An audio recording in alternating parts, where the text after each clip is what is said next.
Hi, I'm Nina. I DJ under the stage name Lupini, and I'm the head of station here at Melodic Distraction Radio. So we've actually run 2 crowdfunding campaigns in the last few years. So one was a few years ago and to take the station 24 hours, which has now happened. This station, you can tune in any time of the day and there's going to be music coming out. And then the second crowdfunder was during COVID last year in order to fund for a new permanent studio. We sort of shunted out of our old studio and then were temporarily being housed in the Jack. This venue, as Melodic and the station, prides itself on prioritising some more gentle sounds, jazz, really pushing supporting local jazz musicians in the Northwest. So it's really easy to think that a music scene just needs club spaces or performance spaces in order to thrive, but actually you need a lot of those quote unquote, I know it's a buzzword, but hubs around as well. Music should be integrated in all of our working days. You should be able to come in and get a coffee. That's the ethos. The practical realities of this space is that it is all outdoors. So we're quite fortunate in the fact that if you're worried about ventilation, the space literally is ventilated. But am I worried for the scene generally of a lockdown coming back? Yes, of course, but I think that radio, broadcasting and streaming is what we'd been doing for a few years before that. So in actual fact, I think weirdly, in a way, we kind of came into our own and people realised that broadcasting is actually loads of fun when you can't go out to a club.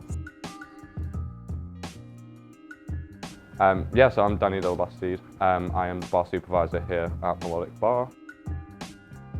Any of the profits that we do make does go into the radio station and support on that, but that's only one of the different avenues it can explore.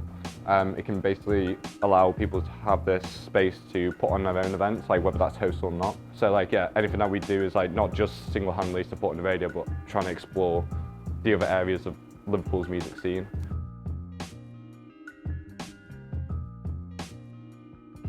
Yeah, so we do Jazz in the Alley every Sunday, and it's become a bit of a flagship event for us, and it's quite nice to have that kind of regularity with events.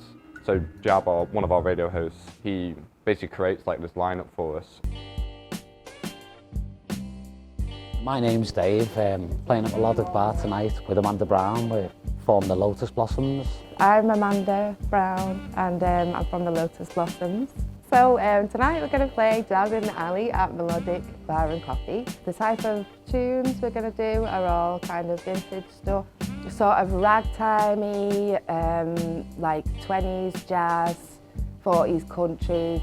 It often gets called pre-war jazz. What they mean is between the First and Second World Wars, when I think a lot of people were so down from the First World War and how bad it was, that a lot of the music was joyous and happy, and there was a lot of mixing, and you had a lot of country bands playing jazz and a lot of country stuff, but that was really jazz influenced. Bars can be daunting places to go into for the first time, can't they? Quite often you don't know as much as you want to know about the place, so it's always really nice to go somewhere and have a good gig. And it's nice to play a lot of these little pop-up venues that people are starting independently. And I'll definitely come back here. I've not played here yet, but I think I feel comfortable as soon as I walked in here. And I think the people who come to watch will be comfortable.